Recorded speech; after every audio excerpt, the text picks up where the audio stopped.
Cette année, l'association Pour un sourire d'enfant fête ses 25 ans.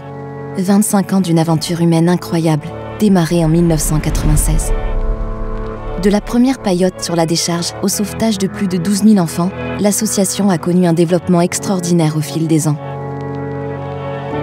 Jeunes retraités en mission humanitaire à Phnom Penh, au Cambodge, Christian et Marie-France Despaillères découvrent l'inimaginable. Une décharge à ciel ouvert où vivent et travaillent des centaines d'enfants. Choqués, ils décident immédiatement d'agir pour répondre à la demande simple des enfants. Un repas par jour et aller à l'école comme les autres enfants. Dépassés par la situation, Christian et Marie-France rentrent sillonner la France à bord de leur camping-car pour alerter de la situation au Cambodge et chercher de l'aide. C'est la toute première tournée qui, depuis, a lieu chaque année. Dès 1996, des bénévoles créent la première antenne locale de soutien à Pour un sourire d'enfant, en Lorraine. Aujourd'hui, il y a 26 antennes en France et dans le monde qui regroupent plus de 300 bénévoles actifs. Marie-France et Christian Despaillères organisent des distributions de repas sur la décharge et prodiguent les premiers soins aux enfants. Avec les moyens du bord, ils commencent à dispenser des cours. L'année suivante, Christian et Marie-France vont construire une école à côté de la décharge. La première rentrée a lieu en octobre 1997, avec 250 enfants accueillis.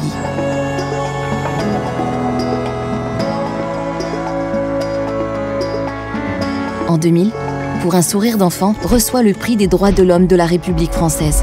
Au fil du temps, les programmes se développent avec toujours le souci de répondre aux besoins. Éducation, santé, nutrition, aide aux familles. En 2001, l'association commence à créer des formations professionnelles. Petit à petit, 18 formations vont voir le jour, guidées par un principe, la meilleure école pour les plus pauvres.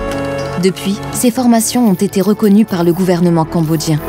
À ce jour, 5500 étudiants sont diplômés et ont obtenu un métier leur permettant de sortir durablement de la misère. Pour la 10e rentrée de l'association, 6000 enfants parmi les plus pauvres du Cambodge sont accueillis et pris en charge dans les programmes. Les autorités cambodgiennes décident de déplacer la décharge publique hors de la capitale. Cela complique la situation des familles qui cherchent de nouveaux moyens de survivre. Leurs conditions de vie restent catastrophiques. L'internat, construit en 2012, accueille les jeunes qui habitent trop loin du centre ou n'ont pas les bonnes conditions pour étudier chez eux et protège les enfants en danger dans leur famille. Christian Despaillères, Papy, comme le surnommaient les enfants, nous quitte en septembre 2016. Quelques jours plus tard, le film documentaire Les Pépites, réalisé par Xavier de Lausanne, sort au cinéma.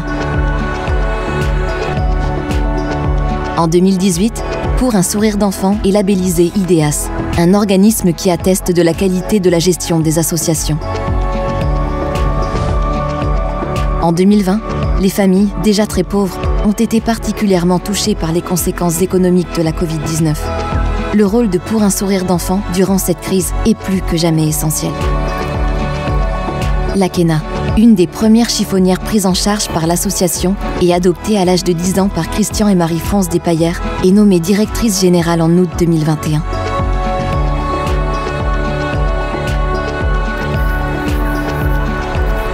En 25 ans, Pour un sourire d'enfant a sauvé plus de 12 000 enfants de la misère. Mais d'autres attendent encore au bord du chemin. L'action de l'association est, toujours aujourd'hui, nécessaire et doit continuer.